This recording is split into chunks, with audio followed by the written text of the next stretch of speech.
Bagaimana prospek pasar kripto di Indonesia jika pemerintah menyetujui untuk melegalkan pasar kripto di Indonesia?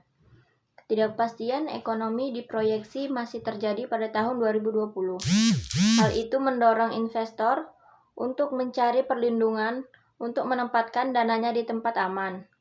Pasar Bitcoin dinilai masih bergairah.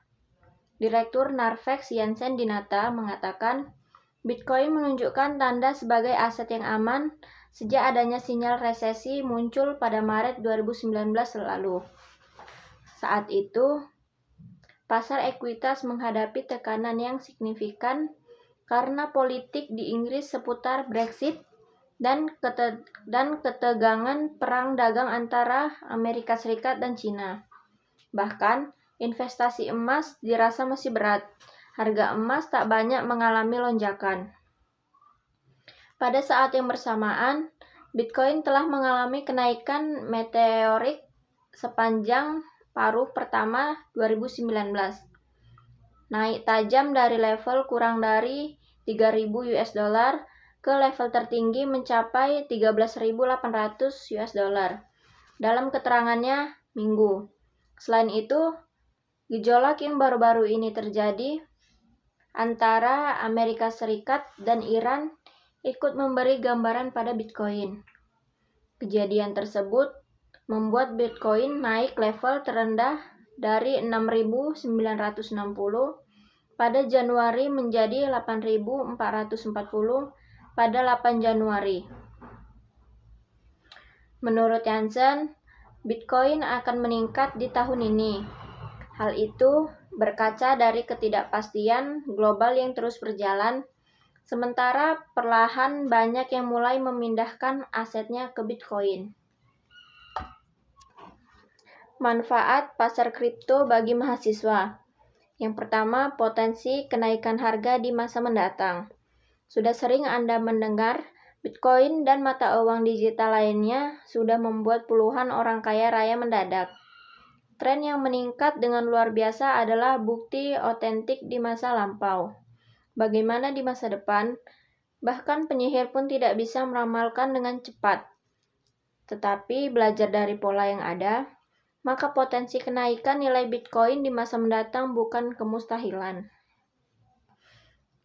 Yang kedua, kebebasan dan kecepatan. Misalnya ketika melakukan transfer ke luar negeri, maka prosesnya tidak perlu menunggu hari kerja, tetapi cukup dengan hitungan jam, bahkan menit. Yang ketiga, menghindari pemalsuan uang. Salah satu problem dari penggunaan duit kertas maupun kartu kredit adalah rawan pencurian dan pemalsuan. Secara teknis di dunia digital ada istilah double spend yang bermakna dengan menggunakan uang yang sama, seseorang melakukan transaksi untuk dua hal yang berbeda.